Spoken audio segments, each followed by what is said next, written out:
Hello everyone, I am Sunny, your physics teacher. Welcome back to my YouTube channel.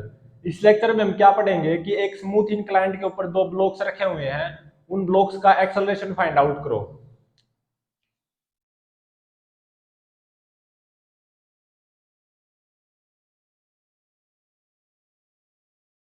मान लो ये क्या है, smooth inclined है। Smooth inclined. और ये क्या है, ग्राउंड है। ये है ग्राउंड। और acceleration due to gravity near the surface of earth, वो क्या है, जी गिवन है। और इस स्मूथ इंक्लाइंड के ऊपर एक m1 मास का ब्लॉक रखा हुआ है और एक m2 मास का ब्लॉक रखा हुआ है। और angle of inclination of this smooth inclined with ground, वो क्या है, थीटा है। तो इन दोनों ब्लॉक्स का एक्सेलरेशन फाइंड आउट करो। एक्सेलरेशन ऑफ ब्लॉक्स, दोनों ब्लॉक्स का एक्सेलरेशन फाइंड आउट करो।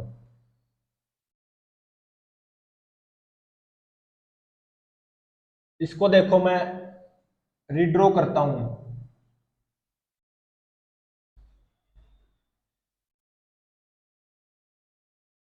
ये क्या, ग्राउंड है और ये एंगल थीटा है, ये स्मूथ इंक्लाइंड है।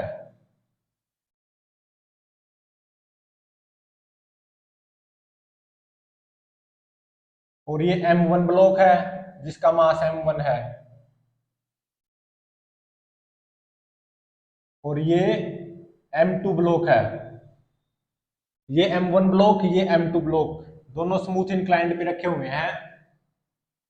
और angle of inclination of this smooth inclined with ground, वो थीटा है। Acceleration due to gravity near the surface of earth, g है। तो इस m1 ब्लॉक को देखो, इसके ऊपर एक तो ऐसे m1g फोर्स आएगा, ग्रेविटेशनल फोर्स। ठीक है। तो इसको मैं रिजोल्व कर लेता हूं दो परपेंडिकुलर कंपोनेंट्स में। तो ये एंगल थीटा, तो ये कितना हो जाएगा, 90 माइनस थीटा। तो ये कितना हो जाएगा, थीटा। तो ये कितना आ जाएगा, ये कंपोनेंट है m1g cos थीटा। और ये कंपोनेंट कितना आ जाएगा, m1g sin थीटा। क्योंकि ये एंगल थीटा, तो ये एंगल कितना हो जाएगा, 90 माइनस थीटा, तो ये थीटा। तो ये जो m1g, जो ये ग्रेविटेशनल फोर्स लग रहा है ना इस m1 ब्लॉक पे, मैंने उसको दो परपेंडिकुलर कंपोनेंट में रिजोल्व कर लिया। m1g cos theta, m1g sin theta, मतलब इन दोनों का रिजल्टेंट m1g ही आएगा। मतलब m1g ग्रेविटेशनल फोर्स को मैं इन दो परपेंडिकुलर कंपोनेंट से शो कर सकता हूं। और देखो, अब इस m1 ब्लॉक पे एक नॉर्मल रिएक्शन की वैल्यू आएगी n1 is equal to m1g cos theta. ठीक है। अब देखो m2 ब्लॉक, उस पे एक तो क्या आएगा, m2g force, gravitational force m2g इस m2 ब्लॉक पे, जिसका मास क्या है, m2। इस ब्लॉक को देख रहे हैं अब हम। इस पे एक तो ग्रेविटेशनल फोर्स आएगा m2g। और इसको जब मैं दो परपेंडिकुलर कंपोनेंट्स में रिजोल्व करूंगा, तो इसका एक कंपोनेंट तो क्या हो जाएगा, m2g cos थीटा। और दूसरा कंपोनेंट m2g sin थीटा। ठीक है। और अब मैं इस m2g फोर्स को हटा सकता हूं, क्योंकि इसके इक्विवेलेंट दो कंपोनेंट आ गए।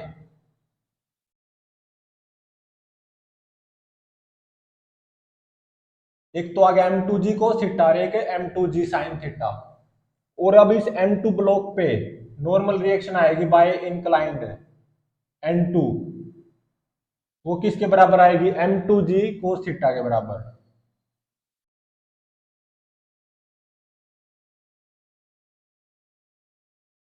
अभी मेरे को ये नहीं पता कि इनके बीच में रिलेटिव मोशन होगा या नहीं होगा, मतलब अभी के लिए मैंने इन ब्लॉक्स के बीच में नॉर्मल रिएक्शन फोर्स को अप्लाई नहीं किया है। ब्लॉक्स पे जो इन के बीच में नॉर्मल रिएक्शन फोर्स आएगा ना, वो मेरे को पता ही नहीं कि इन ब्लॉक्स के बीच में नॉर्मल रिएक्शन आएगी या नहीं आएगी। इसलिए मैंने अभी इन दोनों ब्लॉक्स पे एक दूसरे ब्लॉक की वजह से नॉर्मल रिएक्शन फोर्स को मैंने अप्लाई नहीं किया है, क्योंकि मेरे को पता ही नहीं कि इन ब्लॉक्स के बीच में कोई नॉर्मल रिएक्शन फोर्स आएगी या नहीं।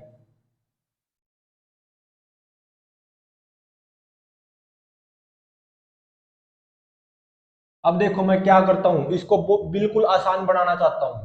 जो ये स्मूथ इंक्लाइंड है ना, इसको मैं ऐसे ले रहा हूं। ये वाला जो स्मूथ इंक्लाइंड है ना, आसानी के लिए मैं इसको ऐसे ले रहा हूं, बस ये सोच लो। मतलब ये जो डायरेक्शन होगी, ये तो क्या होगी, डाउन दी इंक्लाइंड प्लेन, क्योंकि इंक्लाइंड प्लेन ऐसे है। ये इंक्लाइंड प्लेन मैंने ऐसे ले लिया आसानी के लिए, और कुछ नहीं। तो ये डायरेक्शन क्या हो जाएगी, डाउन द इंक्लाइंड प्लेन।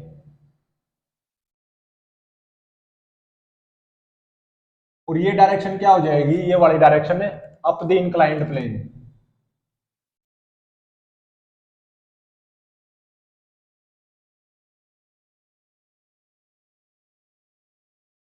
मैं आसानी के लिए बस इस इंक्लाइंड को ऐसे मान रहा हूं कि मुझे आसानी हो आगे सोल्व करने में।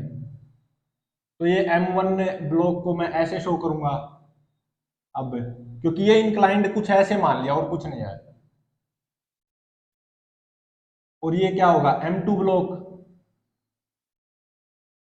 अब इस M1 ब्लॉक के ऊपर फोर्सेस देखो, एक तो M1G कोस थीटा लग रहा है जो कि परपेंडिकुलर टू इंक्लाइंड है, और इस इंक्लाइंड को मैंने ऐसे मान लिया। तो इस M1 ब्लॉक के ऊपर परपेंडिकुलर टू इंक्लाइंड, ये ग्राउंड नहीं है, इसी इंक्लाइंड को मैंने ऐसे मान लिया आसानी के लिए। तो M1G कोस थीटा फोर्स आएगा ये वाला, और एक नॉर्मल रिएक्शन आएगी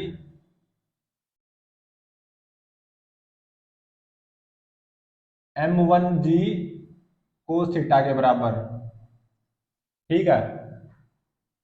और इसी M1 ब्लॉक पे एक आएगा फोर्स M1G साइन थीटा। और अब M2 ब्लॉक को देखो, ये है M2 ब्लॉक, इस पे एक तो फोर्स आएगा M2G cos theta, M2G cos theta, और दूसरा force M2G sign theta, down the inclined M2G sine theta.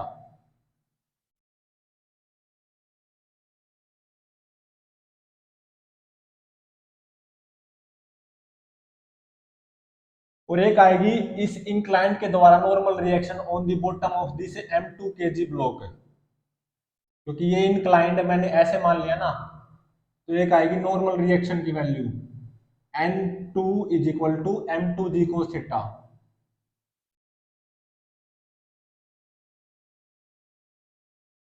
अभी मेरे को ये नहीं पता कि बिटवीन ब्लॉक्स नॉर्मल रिएक्शन आएगा या नहीं, इसलिए मैंने अभी इन ब्लॉक्स के बीच में नॉर्मल रिएक्शन फोर्स को ड्रा नहीं किया है। अब इसको सोल्व करता हूं। मैंने देखो इसको ना बहुत आसान बना दिया। हाँ ये ध्यान रहे कि बिटवीन ब्लॉक्स मेरे को ये नहीं पता कि नॉर्मल रिएक्शन फोर्स की वैल्यू आएगी या नहीं, मैंने उसको ड्रॉ नहीं किया है। और ऐसा ही करते हैं हम, क्योंकि मैं जानता ही नहीं इनके बीच में नॉर्मल रिएक्शन कुछ आएगा या नहीं अभी तक। तो ये इसमें कन्वर्ट हो गया, ये M1 ब्लॉक है, ये M2 ब्लॉक है।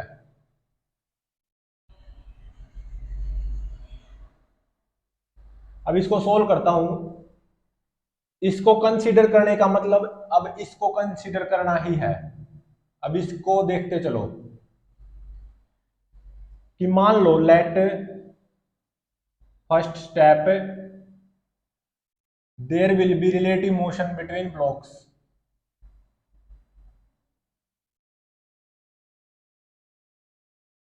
इन दोनों ब्लॉक्स के बीच में रिलेटिव मोशन होगा, मैं ऐसा मान के चल रहा हूं अभी के लिए। मतलब कॉन्टैक्ट लूज हो जाएगा बिटवीन ब्लॉक्स, या ब्लॉक्स के बीच की सेपरेशन बढ़ती जाएगी, मैंने ऐसा मान लिया।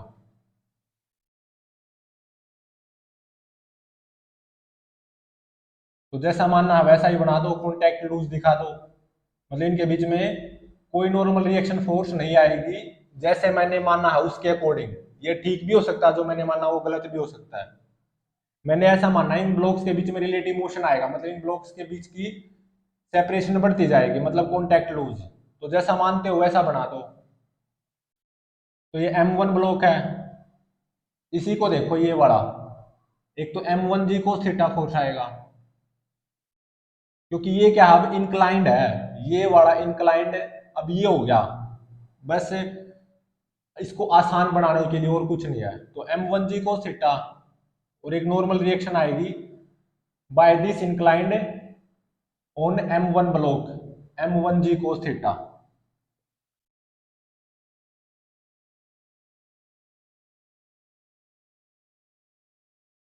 और इस M1 ब्लॉक के ऊपर एक फोर्स है M1G sin थीटा, कुदरत का फोर्स, M1G का component along inclined down the inclined plane. अब M2 ब्लॉक को देखो, क्योंकि अब ये वाला इंक्लाइंड यही है ऐसा मानो, तो M2G को थीटा आएगा फोर्स परपेंडिकुलर टू इंक्लाइंड, ये ग्राउंड नहीं है। और नॉर्मल रिएक्शन की वैल्यू आएगी by inclined on the bottom of this M2 kg block, वो क्या होगी N2 is equal to M2G cos theta. और देखो, और एक इस M2 ब्लॉक के ऊपर M2G sin थीटा फोर्स और लग रहा है, एक्सटर्नल फोर्स नहीं है लेकिन एक्सटर्नल फोर्स की तरह ही बिहेव कर रहा है ये फोर्स, ये कुदरत का कंपोनेंट है। मतलब यहाँ पे जो M2G फोर्स आया था ना, तो डाउन द इंक्लाइंड उस M2G फोर्स का कंपोनेंट क्या M2G sin थीटा नहीं हो गया था, तो ये वही है।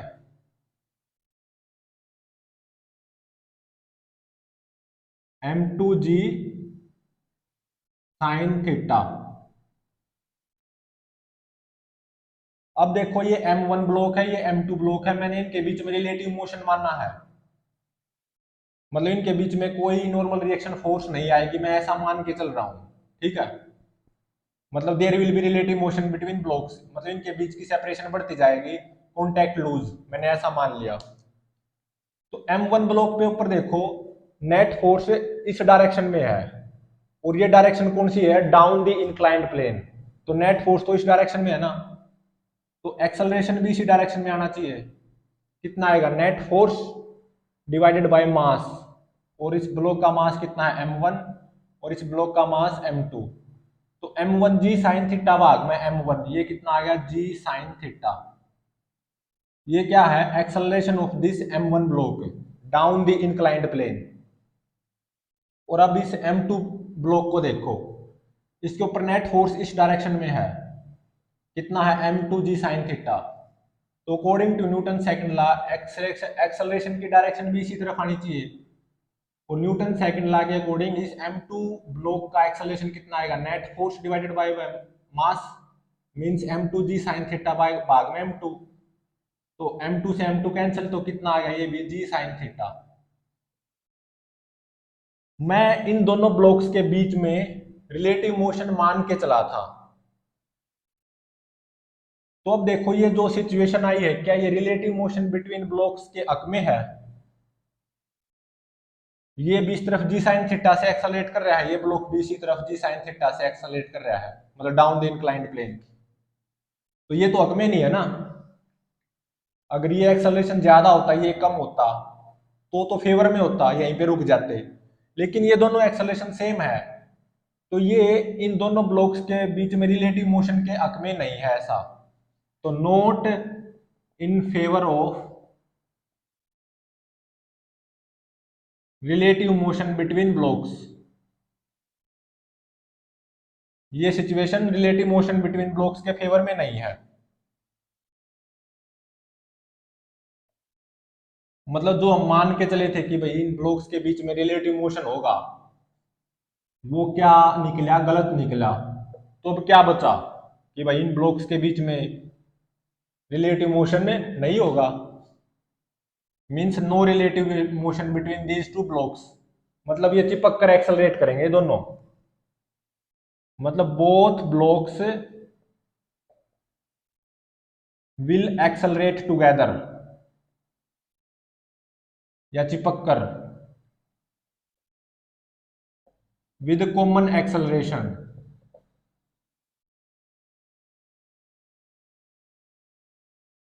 ए, अब ये वास्तविकता निकल के आ गई कि भाई इन दोनों ब्लॉक्स के बीच में कॉन्टैक्ट बना रहेगा, मतलब इन दोनों ब्लॉक्स के बीच की सेपरेशन हमेशा जीरो रहेगी, मतलब ये टुगेदर एक्सेलरेट करेंगे, मतलब इनके बीच में रिलेटिव मोशन नहीं होगा। तो अब मैं इन दोनों को एक सिंगल ब्लॉक नहीं मान सकता क्या? बिल्कुल मान सकता हूं। m1 प्लस m2 मास का एक सिंगल ब्लॉक मान सकता हूं ना, क्योंकि ये दोनों टुगेदर एक्सेलरेट करेंगे। और ये क्या है, ये वाला इंक्लाइंड ही मैंने ये माना था आसानी के लिए, और कुछ नहीं है, ये ग्राउंड नहीं है, यही वाला इंक्लाइंड बनाते जा रहे हैं हम ये आसानी के लिए बस। तो ये जो m1 प्लस m2 मैंने एक सिंगल ब्लॉक मान लिया जिसका मास क्या है m1 प्लस m2, इसके ऊपर नेट फोर्स इस डायरेक्शन में है ना, वो कितना है m1 प्लस m2 इंटू में जी साइन थीटा।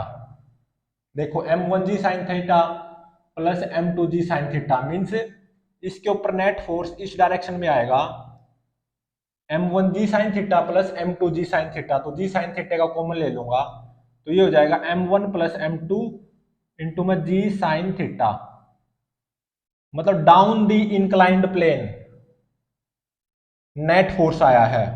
ये कौन सी डायरेक्शन है? Down the inclined plane, down the inclined plane. इस सिंगल ब्लॉक के ऊपर कितना नेट फोर्स आया down the inclined plane? m1 plus m2 into में जी साइन थीटा।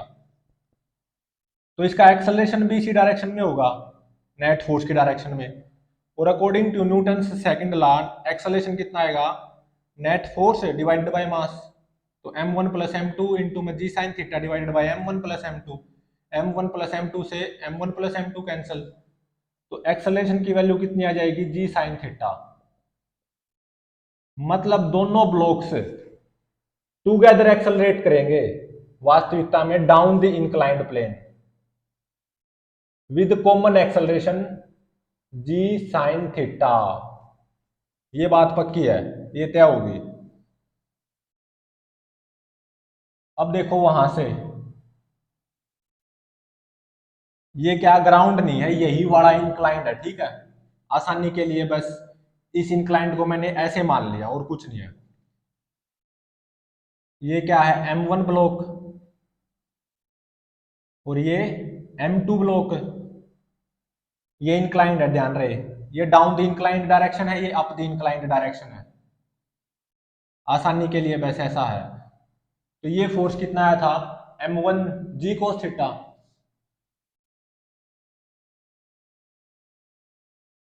और normal normal reaction by inclined on m1 block वो कितनी आई?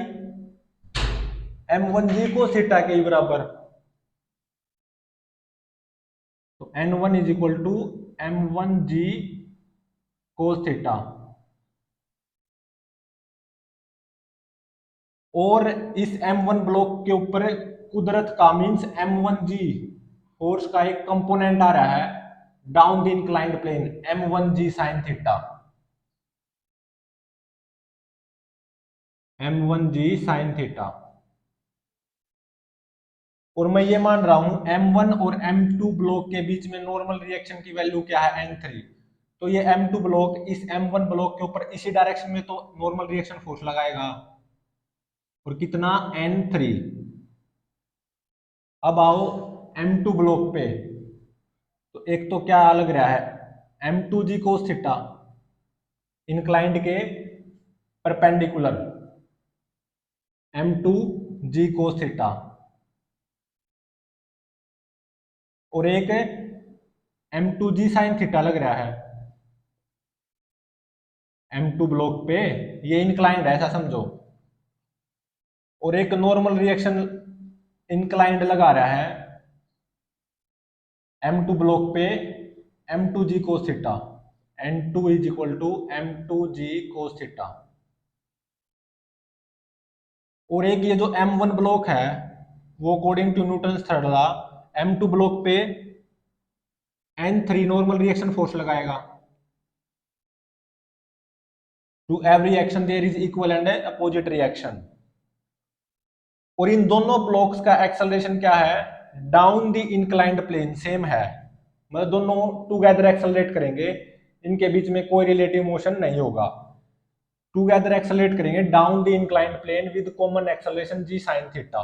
तो दोनों का एक्सेलरेशन, दोनों ब्लॉक्स का इस डायरेक्शन में सेम आएगा, acceleration ji sine theta down the inclined plane.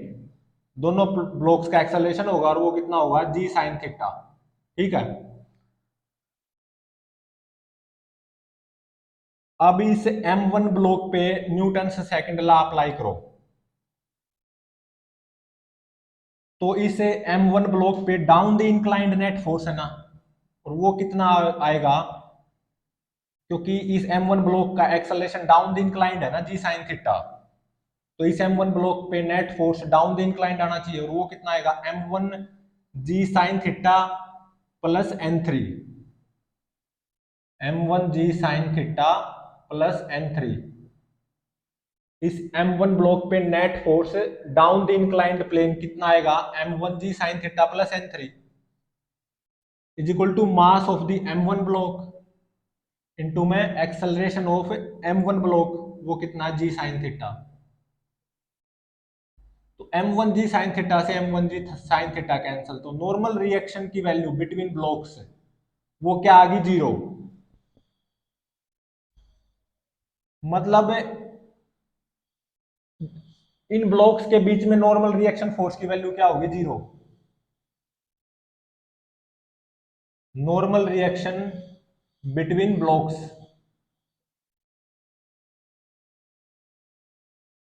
उसकी वैल्यू कितनी आई, 0। मतलब ये दोनों ब्लॉक टुगेदर एक्सेलरेट तो करेंगे और कांटेक्ट में भी रहेंगे जस्ट, मतलब इनके बीच में कोई रिलेटिव मोशन नहीं होगा, दोनों down the inclined plane with same common acceleration ji sine theta से एक्सेलरेट करेंगे, लेकिन इनके बीच में नॉर्मल रिएक्शन की वैल्यू कितनी आएगी, 0। मतलब इनके बीच में जो ये कांटेक्ट हमेशा बना रहेगा बिल्कुल, लेकिन ये कांटेक्ट तो क्या है, छलावा है। छलावा होने का मतलब है वास्तविकता में ये दोनों ब्लॉक का एक दूसरे ब्लॉक से कोई मतलब नहीं है। क्यों, क्योंकि इन दोनों ब्लॉक्स के बीच में नॉर्मल रिएक्शन की वैल्यू कितनी आई, 0। तो ये कॉन्टैक्ट तो एक छलावा है बस, ये दोनों जस्ट कॉन्टैक्ट में बने रहेंगे और with same common acceleration ji sine theta से down the inclined plane accelerate करेंगे, और इसका इससे कोई संबंध नहीं है, क्योंकि ये जस्ट कॉन्टैक्ट में जरूर है लेकिन इनके बीच में नॉर्मल रिएक्शन फोर्स की वैल्यू क्या होगी, 0। मतलब ये दोनों इंडिपेंडेंटली एक्सेलरेट करेंगे down the inclined plane with same common acceleration ji sine theta से। तो ये कॉन्टैक्ट तो एक छलावा है, इनके बीच में कोई नॉर्मल रिएक्शन फोर्स नहीं आएगी, इस ब्लॉक का इस ब्लॉक के साथ कोई संबंध नहीं है, दोनों टुगेदर एक्सेलरेट होंगे with same common acceleration ji sine theta.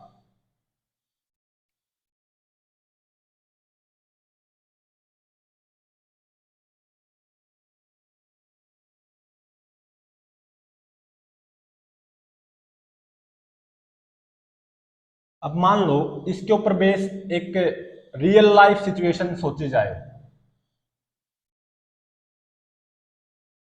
कि मान लो ये एंगल ऑफ इंक्लिनेशन 53 डिग्री है, ठीक है।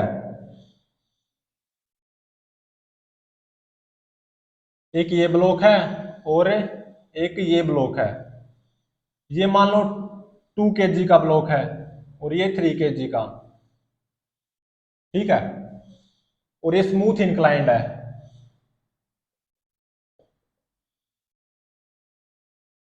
तो ये दोनों ब्लॉक्स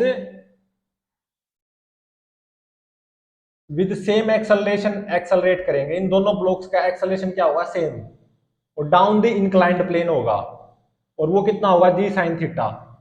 और मान लो acceleration due to gravity near the surface of earth 10 metre पर सेकंड स्क्वायर है, तो इन दोनों ब्लॉक्स का जो एक्सेलरेशन सेम आएगा डाउन द इंक्लाइंड प्लेन, वो कितना आएगा जी साइन थीटा।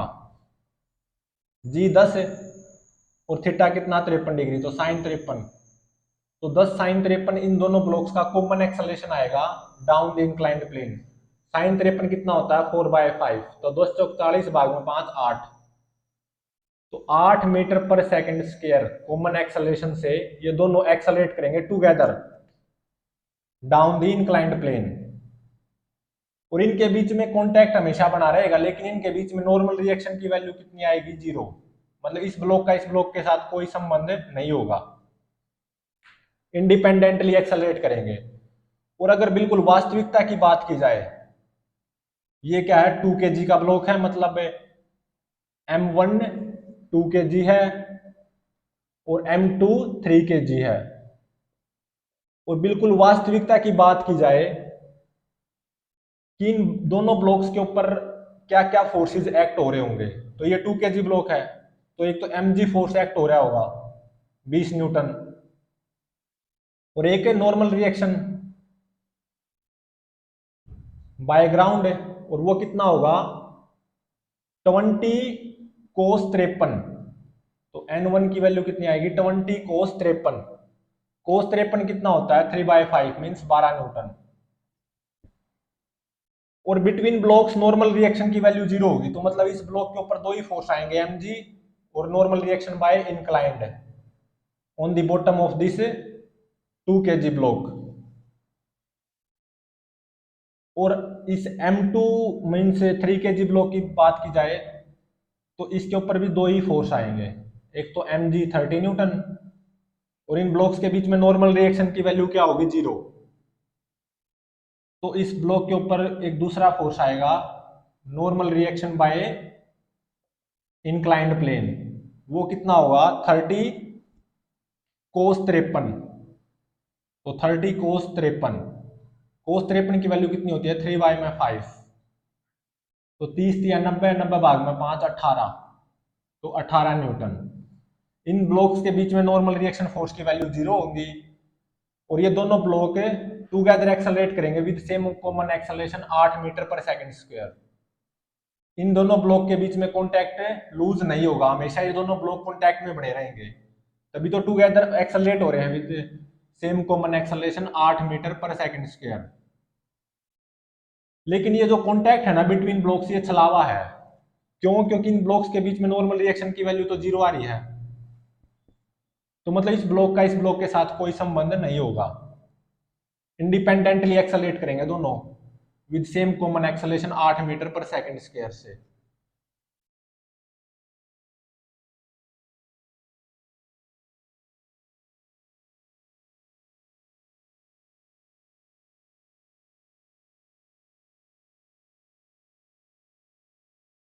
अभी न्यूमेरिकल देखो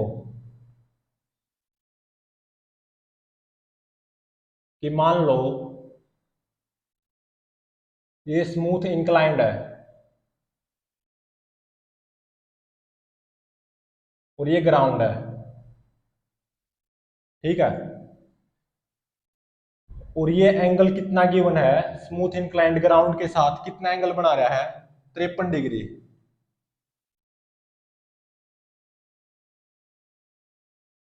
और एक्सेलरेशन ड्यू टू ग्रेविटी की value near the surface of earth 10 metre पर सेकंड स्क्वायर गिवन है, और यहाँ पे 1 kg ब्लॉक है,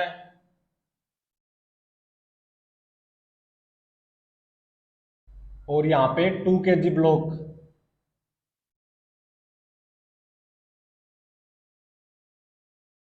1 kg ब्लॉक पे एक एक्सटर्नल फोर्स लगाया हुआ है 10 न्यूटन, एक्सटर्नल फोर्स है 1 kg ब्लॉक के ऊपर इस डायरेक्शन में। और 2 kg ब्लॉक की अगर बात की जाए तो उसके ऊपर 5 न्यूटन एक्सटर्नल फोर्स लगा रखा है कुछ ऐसे। तो ये पता लगाना कि इन ब्लॉक्स का एक्सेलरेशन क्या होगा, acceleration of blocks find out करना है। दोनों ब्लॉक्स का एक्सेलरेशन बताओ क्या होगा।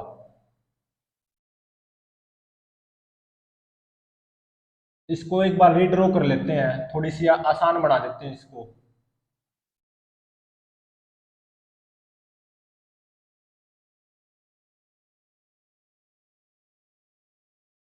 ये स्मूथ इंक्लाइंड है, ये एंगल कितना है 53 डिग्री।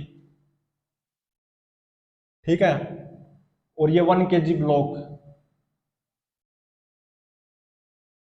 और ये 2 kg ब्लॉक। 1 kg पे देखो कौन से फोर्स आएंगे। एक तो आएगा mg मीन्स 10 न्यूटन। इस 10 न्यूटन को मैं दो कंपोनेंट्स में रिजोल्व करूंगा, दो परपेंडिकुलर कंपोनेंट्स में। तो ये 10 cos 53 हो जाएगा, ये 10 sin 53। तो 10 cos 53 की वैल्यू कितनी होगी 6 न्यूटन, और 10 sin 53 की 8 न्यूटन। तो अब बेशक से इस mg 10 न्यूटन फोर्स को हटा दो।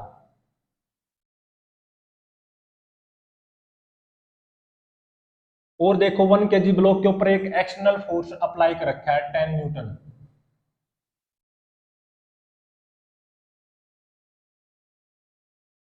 ये जो 10 न्यूटन एक्सटर्नल फोर्स अप्लाई कर रखा है 1 kg ब्लॉक पे, इसको भी दो परपेंडिकुलर कंपोनेंट में रिजोल्व कर लो।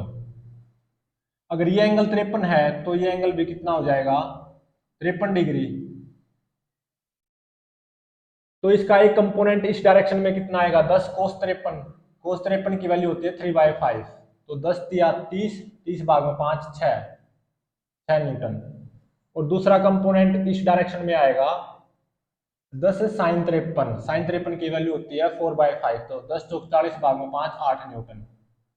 तो ये जो एक्सटर्नल फोर्स अप्लाई कर रखा है ऐसे 1 kg ब्लॉक के ऊपर 10 न्यूटन, उसको मैं कैसे लिख सकता हूं कि ऐसे 8 न्यूटन लगा रखा है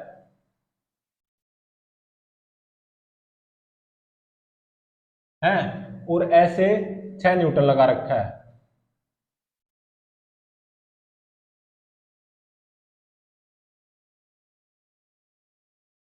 और 8 और 6 14। तो मतलब normal reaction by smooth inclined on 1 kg block वो कितनी आएगी N1 इज इक्वल टू 8 और 6 14 न्यूटन।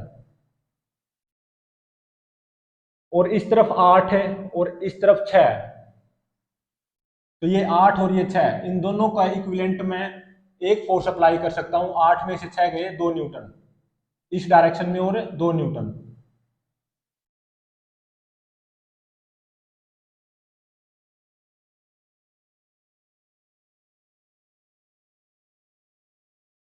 अब देखो 2 kg ब्लॉक के ऊपर mg फोर्स लग रहा होगा 20 न्यूटन। इसको रिजोल्व कर लो दो परपेंडिकुलर कंपोनेंट में। तो एक तो आएगा 20 cos 53। cos 53 की वैल्यू होती है 3/5। तो 20 या 60 60 भाग में 5 12 न्यूटन। और दूसरा कंपोनेंट क्या आएगा 20 sin 53। तो 20 चौक 80 भाग में 5 16 न्यूटन। और एक एक्सटर्नल फोर्स और अप्लाई कर रखा है 5 न्यूटन का। ठीक है, अब मैं इस 20 न्यूटन फोर्स को हटा सकता हूं क्योंकि मैंने इसको दो कंपोनेंट में रिजोल्व कर दिया ना, ऐसे 12 न्यूटन और ऐसे 16 न्यूटन। और एक नॉर्मल रिएक्शन आएगी by the smooth inclined on 2 kg block 12 newton. N2 is equal to 12 newton. और ये 16 और ये 5, तो इन दोनों के इक्विवेलेंट में एक फोर्स लगा सकता हूं 16 और 5 21 न्यूटन।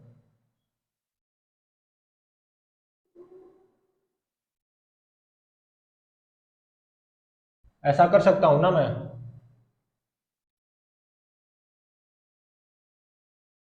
और ये जो स्मूथ इंक्लाइंड है ना, ये वाला जो स्मूथ इंक्लाइंड है,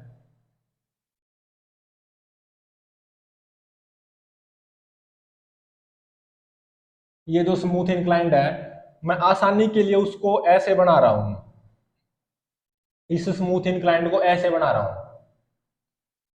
और यहाँ पे ध्यान रहे इन दोनों ब्लॉक्स पे मैंने इन ब्लॉक्स की वजह से एक दूसरे के ऊपर नॉर्मल रिएक्शन फोर्स नहीं लगाया। क्योंकि मुझे पता ही नहीं कि इन ब्लॉक्स के बीच में कुछ नॉर्मल रिएक्शन फोर्स आएगा भी या नहीं। तो इस स्मूथ इंक्लाइंड को मैं ऐसे बना रहा हूं आसानी के लिए, तो इसको ग्राउंड मत समझना, यही स्मूथ इंक्लाइंड कुछ ऐसे बना दिया। तो ये 1 kg ब्लॉक है और ये 2 kg ब्लॉक है, तो ये डायरेक्शन तो क्या हो जाएगी, डाउन दी इंक्लाइंड, और ये क्या हो जाएगी direction, up the inclined plane. तो इस 1 kg ब्लॉक के ऊपर देखो, एक तो 8 और 6 ऐसे क्या है, 14 न्यूटन है, 8 और 6 14 न्यूटन परपेंडिकुलर टू इंक्लाइंड, क्योंकि ये इंक्लाइंड मैंने ऐसे बना दिया आसानी के लिए। और ये इंक्लाइंड इसके ऊपर नॉर्मल रिएक्शन फोर्स लगा रही है N1 is equal to 14 newton, और 2 न्यूटन फोर्स और है डाउन द इंक्लाइंड प्लेन। अब बात करो 2 kg ब्लॉक की, तो एक तो ऐसे 12 न्यूटन है, और एक normal reaction by this smooth inclined 2 kg block के ऊपर, वो क्या है, N2 is equal to 12 newton, और एक 21 न्यूटन है down the inclined plane, 21 newton force. और मुझे ये नहीं पता कि इन दोनों के बीच में नॉर्मल रिएक्शन फोर्स आएगी या नहीं, इसलिए मैंने इनके बीच में नॉर्मल रिएक्शन फोर्स नहीं दिखाया। तो मतलब ये फाइनल डायग्राम नहीं है। तो इसको सोल्व करते हैं अब। तो प्रोटोकॉल के तहत क्या मानूंगा, मान लो इन ब्लॉक्स के बीच में रिलेटिव मोशन है, let relative motion between blocks, ऐसा मान लो, मतलब इन दोनों ब्लॉक्स के बीच में कांटेक्ट लूज हो जाएगा, मतलब ऐसा मानो इन ब्लॉक्स के बीच की सेपरेशन बढ़ती जाएगी, ऐसा मान के चलाऊं, ऐसा होगा या नहीं थोड़ी देर में पता चल जाएगा। तो यही वाला इंक्लाइंड मैंने ऐसे यहां पे ये बना दिया, इन ब्लॉक्स के बीच में मैं रिलेटिव मोशन मान के चलाऊं, तो इनको अलग अलग बनाओ, ये 1 kg ब्लॉक और ये 2 kg ब्लॉक। तो 1 kg ब्लॉक के ऊपर एक तो ऐसे 2 न्यूटन फोर्स है और एक ऐसे 14 न्यूटन, और नॉर्मल रिएक्शन बाय इंक्लाइंड वो कितनी है, 14 न्यूटन।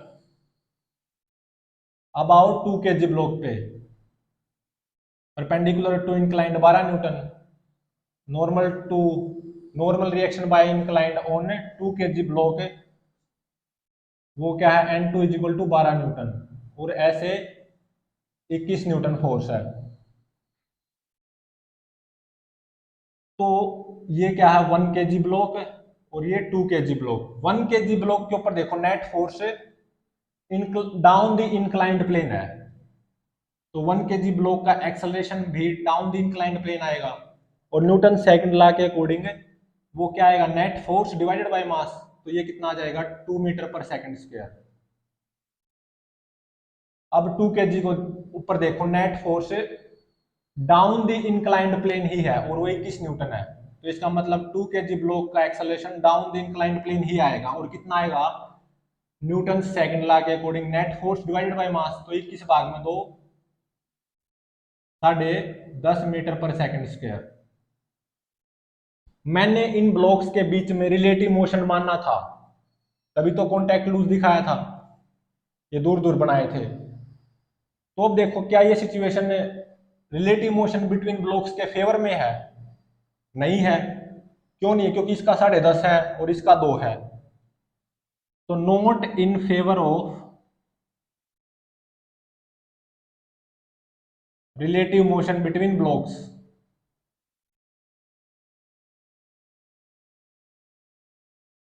तो इसका मतलब इन ब्लॉक्स के बीच में रिलेटिव मोशन नहीं होगा। तो क्या कंक्लूजन निकला, फाइनल कंक्लूजन, कि दोनों ब्लॉक्स के बीच में रिलेटिव मोशन नहीं होगा। मान के चला था रिलेटिव मोशन, लेकिन सिचुएशन रिलेटिव मोशन के मुताबिक नहीं आई, तो इसका मतलब जो मैंने माना वो गलत है। तो क्या होगा, इन ब्लॉक्स के बीच में रिलेटिव मोशन नहीं होगा वास्तविकता में, ये ब्लॉक्स टुगेदर एक्सेलरेट करेंगे, both blocks accelerate together with same common acceleration।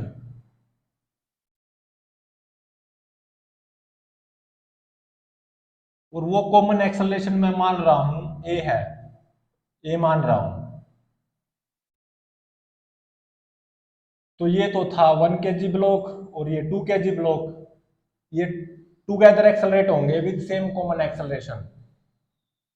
तो मैं इस पूरे को क्या एक सिंगल ब्लॉक नहीं मान सकता 3 kg का? बिल्कुल मान सकता हूं।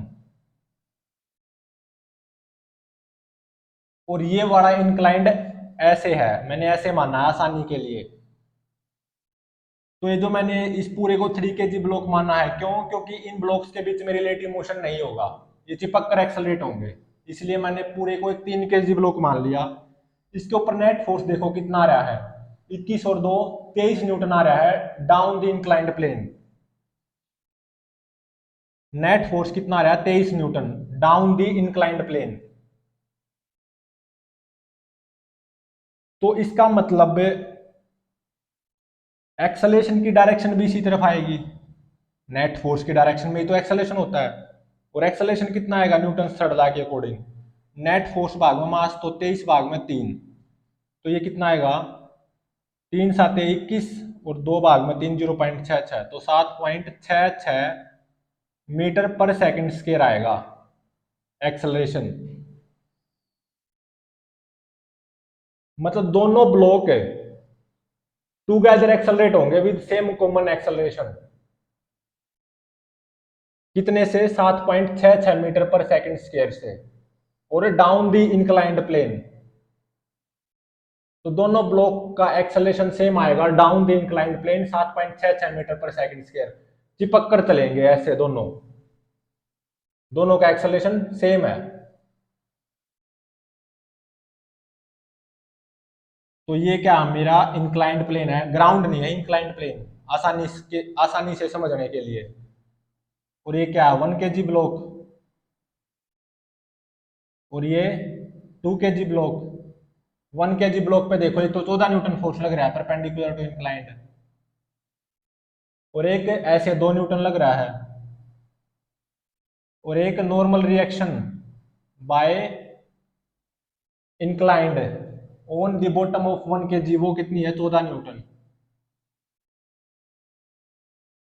और मैंने माना इन ब्लॉक्स के बीच में नॉर्मल रिएक्शन है N3, तो मतलब 2 kg ब्लॉक 1 kg ब्लॉक के ऊपर इस डायरेक्शन में क्या N3 नॉर्मल रिएक्शन फोर्स नहीं लगाएगा? बिल्कुल लगाएगा। कितना? N3।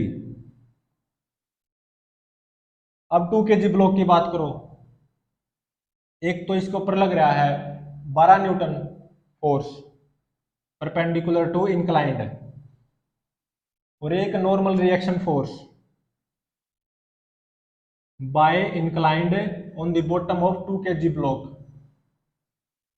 12 न्यूटन, और एक ऐसे 21 न्यूटन फोर्स लग रहा है down the inclined 2 kg block पे। और न्यूटन थर्ड लॉ के अकॉर्डिंग 1 kg ब्लॉक भी तो 2 kg ब्लॉक पे नॉर्मल रिएक्शन अप्लाई करेगा N3। तो अब मुझे ये पता कि ये दोनों ब्लॉक 1 kg ब्लॉक और 2 kg ब्लॉक दोनों with same common acceleration 7.66 metre पर सेकंड स्क्वायर से एक्सेलरेट करेंगे डाउन द इंक्लाइंड प्लेन। मतलब दोनों ही ब्लॉक्स का एक्सेलरेशन सेम आएगा down the inclined plane, 7.66 metre पर सेकंड स्क्वायर आएगा। तो ये जो 1 kg ब्लॉक है, इसके ऊपर नेट फोर्स इस डायरेक्शन में आना चाहिए ना, और वो कितना आएगा? 2 + N3, तो 2 + N3 net force on 1 kg block down the inclined plane. और वो किसके बराबर होगा? न्यूटन से सेकंड लॉ के mass of 1 kg block into में एक्सेलरेशन ऑफ 1 kg ब्लॉक, वो कितना? 7.66। तो नॉर्मल रिएक्शन की वैल्यू आ गई बिटवीन ब्लॉक्स 7.66 माइनस 2, तो ये आ गई 5.66 न्यूटन। तो इन ब्लॉक्स के बीच में नॉर्मल रिएक्शन की वैल्यू कितनी आएगी? 5.66 न्यूटन। और दोनों ब्लॉक चिपक कर एक्सेलरेट होंगे together with same common acceleration 7.66 metre पर second square down the inclined plane.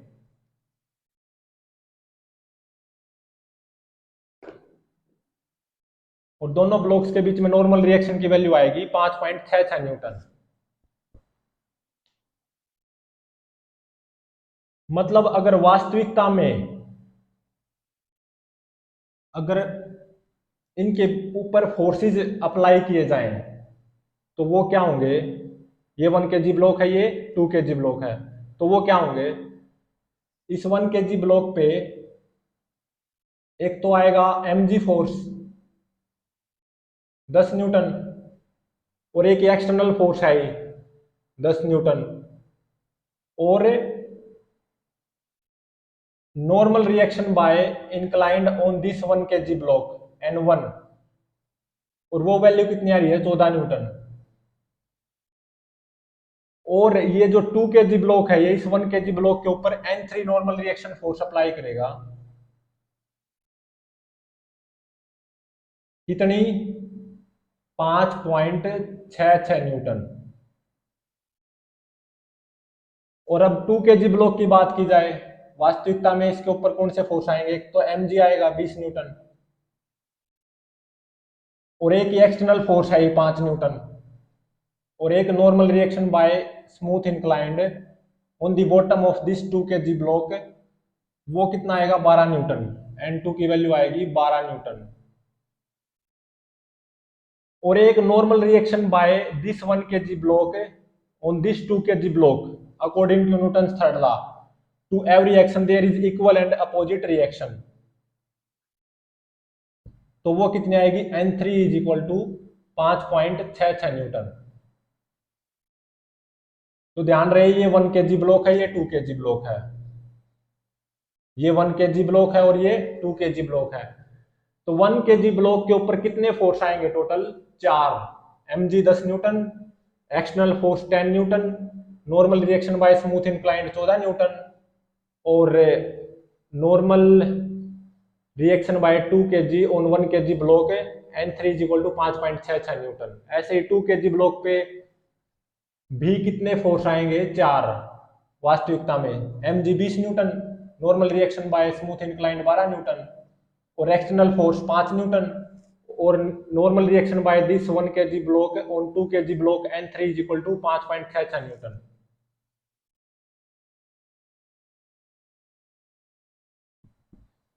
तो इन दोनों का एक्सेलरेशन सेम होगा, डाउन द इंक्लाइंड प्लेन होगा, मतलब दोनों टुगेदर एक्सेलरेट करेंगे विद सेम कॉमन एक्सेलरेशन से 7.66 मीटर पर सेकंड स्क्वायर से डाउन द प्लेन एक्सेलरेट करेंगे चिपक कर। इन ब्लॉक्स के बीच में नॉर्मल रिएक्शन की वैल्यू आएगी 5.66 Newton.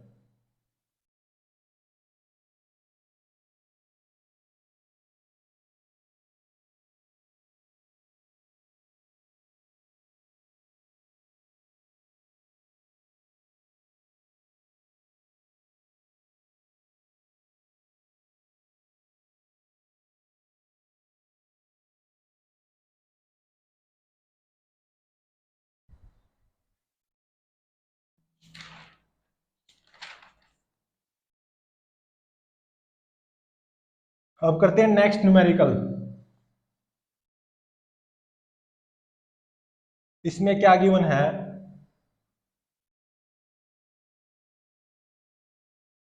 53 degree angle of inclination है इंक्लाइंड प्लेन का और स्मूथ इंक्लाइंड प्लेन है, मतलब कोई फ्रिक्शन फोर्स नहीं आ सकता, ये बिल्कुल चिकना थोड़ा सा भी खुरदरा नहीं है और ये ग्राउंड है। Acceleration due to gravity near the surface of earth 10 metre पर सेकंड स्क्वायर गिवन है और यहाँ पे 2 kg ब्लॉक रखा हुआ है और 3 kg ब्लॉक भी रखा हुआ है।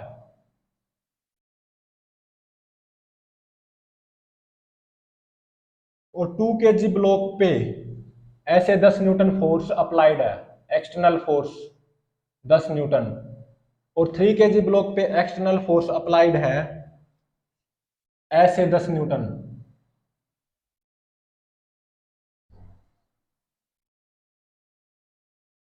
और इन ब्लॉक्स का एक्सेलरेशन फाइंड आउट करना है, एक्सेलरेशन ऑफ ब्लॉक्स, दोनों ब्लॉक्स का एक्सेलरेशन फाइंड आउट करो। तो इसको मैं रीड्रॉ कर लेता हूं और आसान बना देता हूं इसको थोड़ा सा और।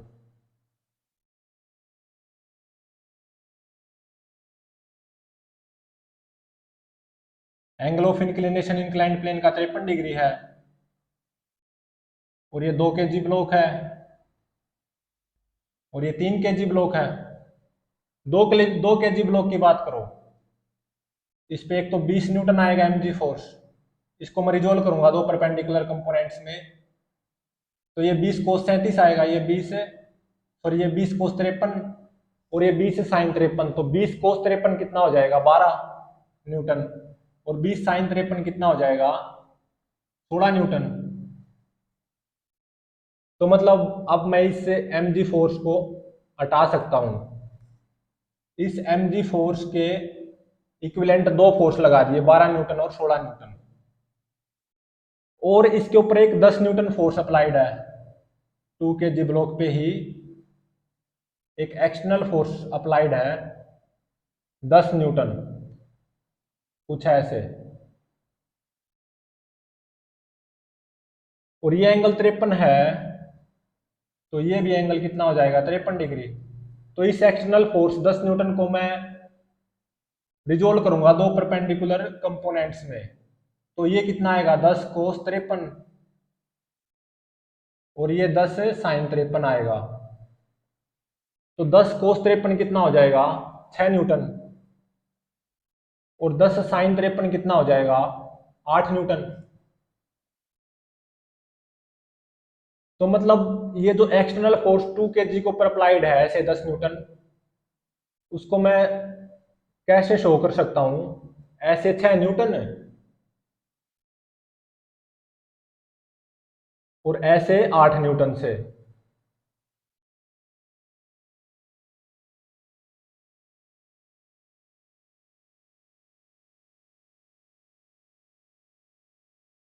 और 8 और 12 कितने हो गए 20।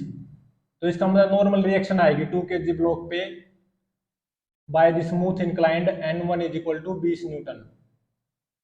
अब 3 kg ब्लॉक पे आओ, 3 kg ब्लॉक पे 30 न्यूटन आएगा mg फोर्स, इसको भी रिजोल्व करूंगा दो परपेंडिकुलर कंपोनेंट्स में। तो ये कितना आएगा 30 कोस 53। तो 30 कोस 53 कितना हो जाएगा 30 या 90 90 भाग में 5 18 न्यूटन।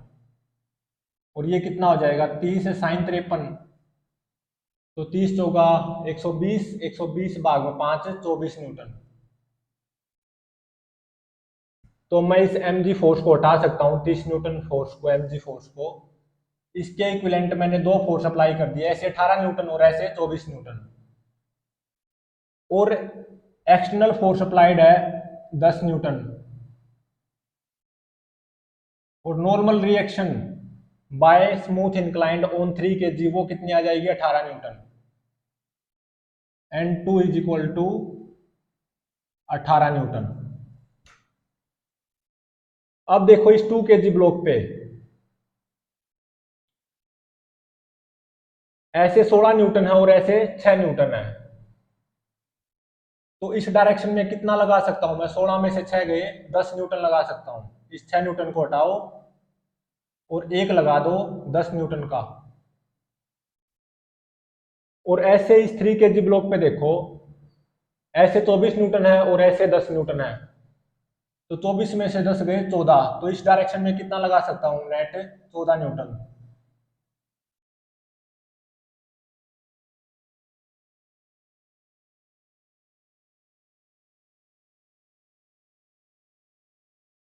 ध्यान रहे अभी मुझे ये नहीं पता कि इन ब्लॉक्स के बीच में नॉर्मल रिएक्शन फोर्स आएगा या नहीं, मुझे खुद ही नहीं पता। तो मुझे मैंने यहाँ पे नॉर्मल रिएक्शन फोर्सेस नहीं लगाए हैं ब्लॉक्स पे बिटवीन ब्लॉक्स की वजह से। अब मैं ये जो स्मूथ इंक्लाइंड है ना, इसको मैं ऐसे बना रहा हूं आसानी से, न्यूमेरिकल सोल्व हो जाए बस। ये स्मूथ इंक्लाइंड ऐसा समझो यही है, और यहाँ पे 2 kg ब्लॉक रखा हुआ है और 3 kg ब्लॉक रखा हुआ है। ये वाला इंक्लाइंड ये है ऐसा समझो। तो ये डायरेक्शन क्या हो जाएगी, डाउन द इंक्लाइंड।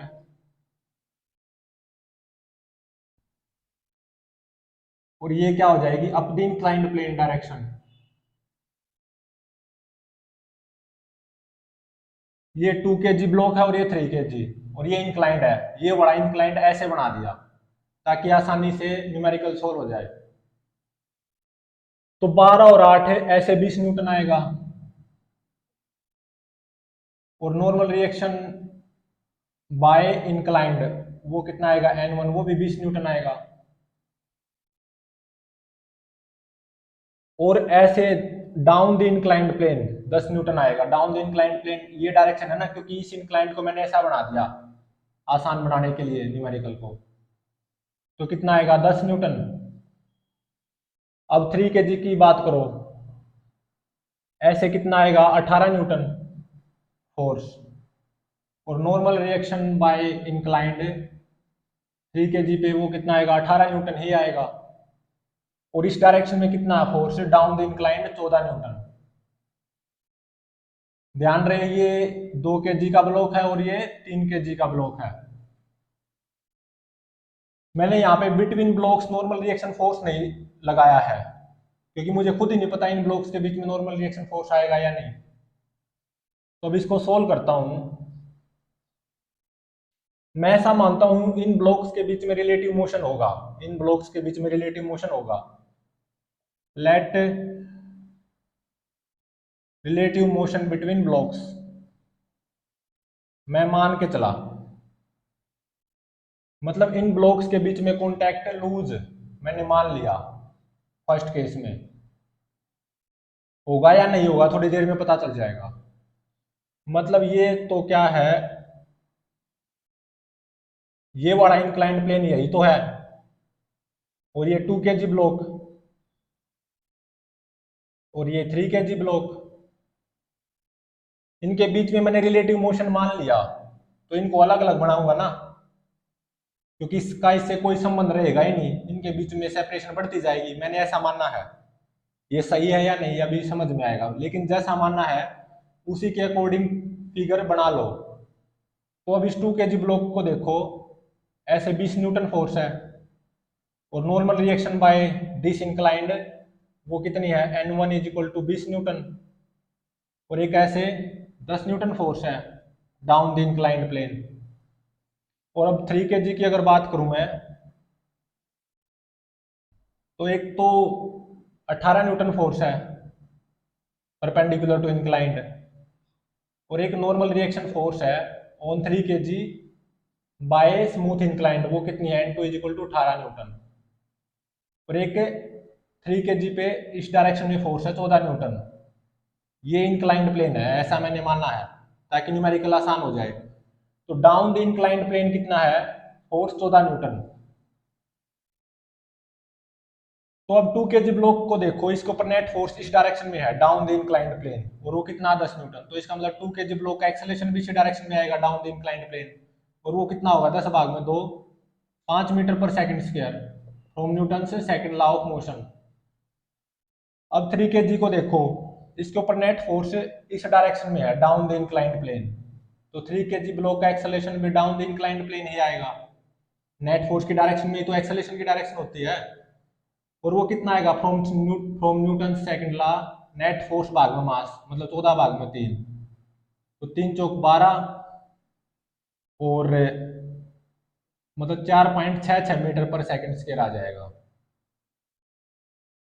अब देखो ये जो सिचुएशन है, क्या इन दोनों ब्लॉक्स के बीच में रिलेटिव मोशन के हक में है।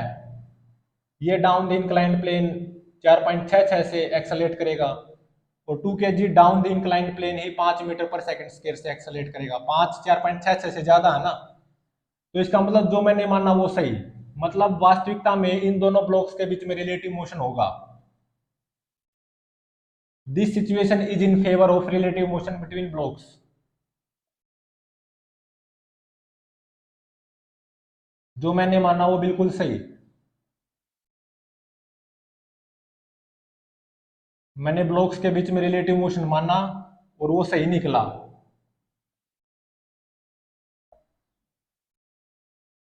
मतलब ये ब्लॉक वास्तविकता में डाउन द इंक्लाइंड एक्सेलरेट करेगा 2 kg ब्लॉक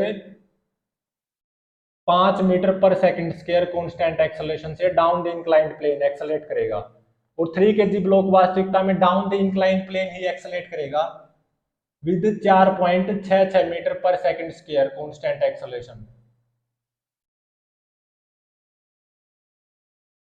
और इन ब्लॉक्स के बीच की सेपरेशन बढ़ती जाएगी। ये ब्लॉक भी डाउन दी प्लेन एक्सेलरेट कर रहा है 5.5 मीटर पर सेकंड स्क्वायर से 5 मीटर पर सेकंड स्क्वायर से, और 3 kg ब्लॉक भी डाउन दी प्लेन एक्सेलरेट कर रहा है विद 4.66 मीटर पर सेकंड स्क्वायर से। ये कम है, ये ज्यादा है, तो इसका मतलब इनके बीच की सेपरेशन तो बढ़नी है ही, मतलब रिलेटिव मोशन होगा इन ब्लॉक्स के बीच में। तो मतलब इन ब्लॉक्स के बीच में कोई नॉर्मल रिएक्शन फोर्स नहीं आएगी, नो नॉर्मल रिएक्शन, क्योंकि इनके बीच में तो रिलेटिव मोशन होगा ना, जो मैंने माना था वो सही निकला, तो इनके बीच की सेपरेशन बढ़ती जाएगी, तो नॉर्मल रिएक्शन बिटवीन ब्लॉक्स का तो सवाल ही पैदा नहीं होता।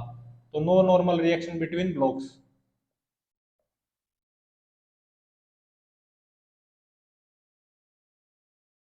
तो ये साथ साथ चिपक कर एक्सेलरेट नहीं होंगे,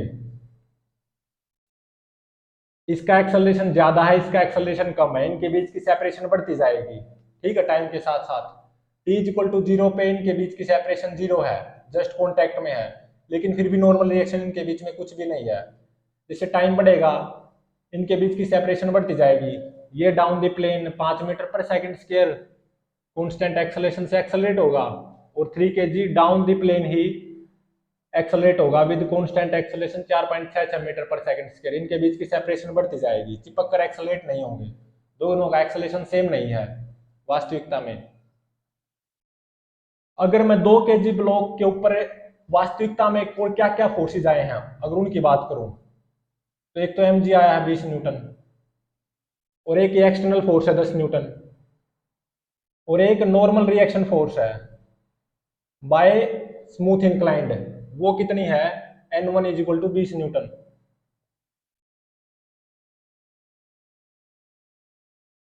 और अगर मैं 3 kg ब्लॉक के ऊपर फोर्सेज की बात करूं, वास्तविकता में क्या क्या फोर्स आए होंगे, एक तो mg फोर्स आया होगा 30 न्यूटन, और एक एक ये एक्सटर्नल फोर्स है 10 न्यूटन, और एक क्या आएगा normal reaction by smooth inclined on the bottom of 3 kg block, और वो कितना आएगा N2, और ये कितना है 18 न्यूटन।